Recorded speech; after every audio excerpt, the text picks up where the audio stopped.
ಪಾವಗಡ ತಾಲೂಕಿನ ಹನುಮಂತನಹಳ್ಳಿಯಲ್ಲಿ ನಡೆದ ಮಾಜಿ ಸಚಿವ ವೆಂಕಟರಮಣಪ್ಪ ಅವರ ತಿಥಿ ಕಾರ್ಯಕ್ರಮದ ವೇಳೆ ಎಸ್ಕಾಂಗಳ ಖಾಸಗೀಕರಣ ಪ್ರಸ್ತಾವನೆಗೆ ತೀವ್ರ ವಿರೋಧ ವ್ಯಕ್ತಪಡಿಸಿ ಬೆಸ್ಕಾಂ ನೌಕರರು ಉಪಮುಖ್ಯಮಂತ್ರಿ ಡಾ ಜಿ ಪರಮೇಶ್ವರ್ ಅವರಿಗೆ ಮನವಿ ಸಲ್ಲಿಸಿದರು. ಪಾವಗಡಕ್ಕೆ ನಾನಿವತ್ತು ಬಂದಿರತಕ್ಕಂಥದ್ದು ನನ್ನ ಆತ್ಮೀಯ ಸ್ನೇಹಿತ, ನಮ್ಮ ಜೊತೆಯಲ್ಲಿ ಶಾಸಕನಾಗಿ ಸಚಿವನಾಗಿ ಕೆಲಸ ಮಾಡಿ ಈ ಭಾಗದಲ್ಲಿ ಜನಮನ್ನಣೆಯನ್ನು ಗಳಿಸಿದಂಥ ಮಾನ್ಯ ಶ್ರೀ ವೆಂಕಟರಮಣಪ್ಪನವರು ವಾರದ ಹಿಂದೆ ತೀರ್ಕೊಂಡ್ರು.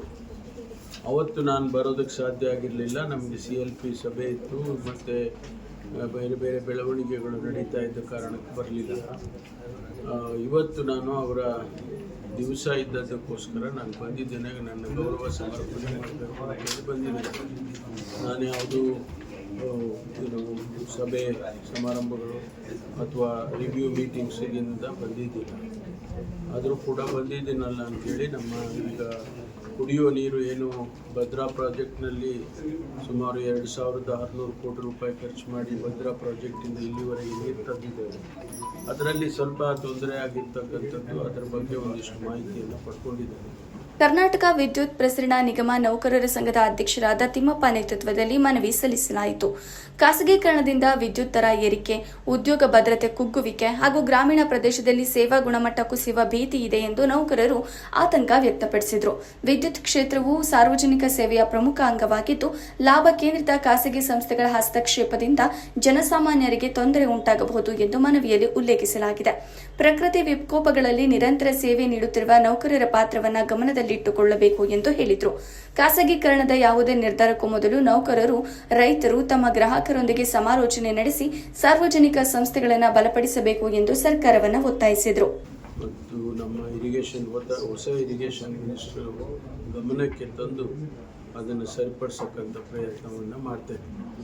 ಬೇರೆ ದಿವಸ ನಾನು ಬಂದು ಈ ಭಾಗದ ಶಾಸಕರ ಜೊತೆಯಲ್ಲಿ ಕುಳಿತು ರಿವ್ಯೂ ಮಾಡಿ ಈ ತಾಲೂಕಿನಲ್ಲಿ ಈ ಕ್ಷೇತ್ರದಲ್ಲಿ ಏನೆಲ್ಲ ಸಮಸ್ಯೆಗಳಿದ್ದಾವೆ ಅದನ್ನೆಲ್ಲ ಪರಿಶೀಲನೆ ಮಾಡಿ ಅದಕ್ಕೆ ಸೂಕ್ತವಾದಂಥ ಕ್ರಮ ತಗೊಳ್ಳೋದಕ್ಕೆ ಪ್ರಯತ್ನ ಮಾಡ್ತೀನಿ.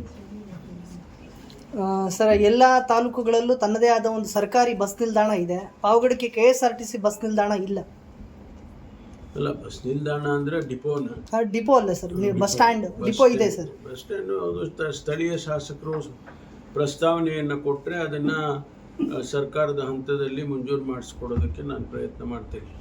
ರೈಲ್ವೆ ನಿಲ್ದಾಣ ವಿಸಿಟ್ ಮಾಡುವಂಥ ಪ್ಲಾನಿಂಗ್ ಇಟ್ಕೊಂಡು ಈಗ ಹೋಗ್ತೇನೆ, ಅದು ಭೇಟಿ ಕೊಡ್ತೇನೆ.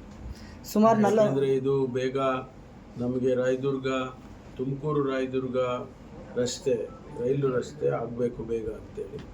ಅದಕ್ಕೆ ಈಗ ನಾನು ಬಂದಿದ್ದೇನೆ. ಒಂದು ಪಾವಗಡದ ರೈಲ್ವೆ ಸ್ಟೇಷನನ್ನು ನೋಡಿ ಅಲ್ಲಿನ ಅಧಿಕಾರಿಗಳನ್ನು ಕೂಡ ಬರ ಕೇಳಿದ್ವಿ.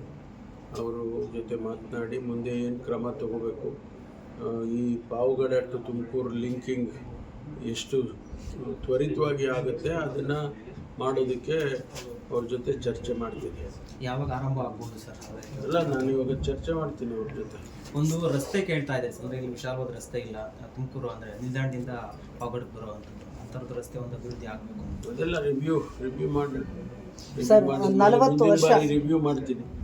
ಆಗ ಏನೇನು ಸಮಸ್ಯೆಗಳು ಬರುತ್ತೆ ಅದನ್ನೆಲ್ಲ ಸರ್ಕಾರದ ಗಮನಕ್ಕೆ ತಂದು ಸಾಲ್ವ್ ಮಾಡಿ. ಸರ್, ಈಗ ರಾಜ್ಯದ ಅಭಿವೃದ್ಧಿಗೆ ನೀಲನಕ್ಷೆ ಒಂದು ಪ್ಲಾನಿಂಗ್ ಇರೋದು ಸರ್. ತುಮಕೂರು ಮಟ್ಟಕ್ಕೆ ನಿನ್ನೆ ಕೂಡ ಒಂದು ರಿವ್ಯೂ ಮೀಟಿಂಗ್ ಆಗಿರೋದು. ಅಧಿಕಾರಿಗಳಿಗೆಲ್ಲ ತಿಳಿಸಿದ್ದೀನಿ, ನಿಮ್ಮ ಹಂತದಲ್ಲಿ ಏನು ಮಾಡಬೇಕು ಅನ್ನೋದ್ರ ಬಗ್ಗೆ ನಿಮಗೆ ಮಾಹಿತಿಯನ್ನು ಕೊಡಿ ಅಂತೇಳಿ, ಒಂದು ವಾರದೊಳಗಾಗಿ ಕೊಡಿ ಅಂತ ಹೇಳಿದ್ದೀನಿ.